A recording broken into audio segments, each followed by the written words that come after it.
সুন্দর করে আমি স্লিভলেসের সাথেই শাড়িটা পরেছি রেড কালারের। তো এখানে আমি আর আমার ভাই এখন যাচ্ছি দিদির বাড়ি। হাই, আমি মল্লিকা। তো আবার নিয়ে চলে আসলাম একটা লং ব্লগ নিয়ে। তো আজকে হচ্ছে সরস্বতী পুজো, সেই জন্য এখন সকাল সকাল স্নান টান করে আমি এখানে রেডি হচ্ছি দিদির বাড়ি যাওয়ার জন্য, সরস্বতী পুজোর জন্য। তো আজকে সারাদিন কি কি করি চলো তোমাদের সঙ্গে সেটাই শেয়ার করছি, তো দেখতে থাকো। আর সকাল সকাল আমার ঘরের ছোট্ট সরস্বতীকে প্রথমে পুজো দিয়ে নিলাম। তাড়াহুড়োর চক্করে আর কোনো ব্লাউজ আমি খুঁজে পাচ্ছিলাম না, সেই জন্য এটাই পরলাম। তো চলো গিয়ে দেখা করছি দিদির বাড়িতে, কারণ প্রচুর লেট হয়ে গেছে, দিদি 10 বার ফোন করছে। তো এখানে আমি আর আমার ভাই এখন যাচ্ছি দিদির বাড়ি।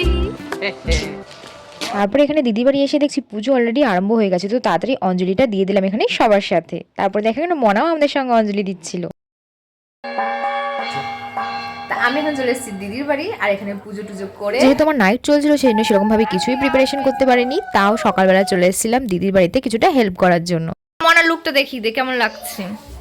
ও বাবা রে, ওনাকে এবার সরস্বতী পুজোর দিন সেরকমভাবে সাজানো হয়নি, কারণ আমিও যেতে দেরি করেছিলাম আর দিদিও সেরকমভাবে টাইম পাইনি সব কিছু সামলে উঠতে।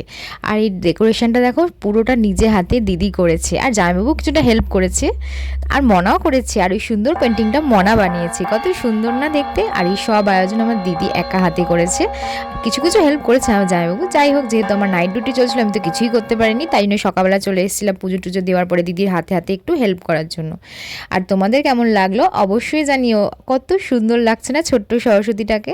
তারপরে দিদির হাতে হাতে একটু প্রসাদ বিতরণ করার জন্য দিদির সঙ্গে বসে পড়লাম একটুখানি হেল্প করার জন্য। তারপরে এখানে উল্টো দিকে দেখো ভাই আর মনে এখানে বসে পড়ছে উনো খেলতে। হ্যাঁ, যেটা আমি আজ পর্যন্ত খেলে উঠতে পারলাম না, এখানে মনা নাকি সেটাতে এক্সপার্ট, তাই এখানে মামার সাথে একটু খেলে নিচ্ছিল দুজন মিলে। আর তারপরে একটু প্রসাদ খেয়ে নিলাম সকালবেলা। আর এখানে দেখো ওদের এখনও কাঠ খেলা শেষ হচ্ছে না, মনা ওর ভাইয়ের সাথে তো কাঠ খেলতে ব্যস্ত। তো এই করতে করতে দুপুর হয়ে গেল, আর দুপুরে লাঞ্চে ছিল ফ্রাইড রাইস, আলুর দম, চাটনি আর পাঁপড়।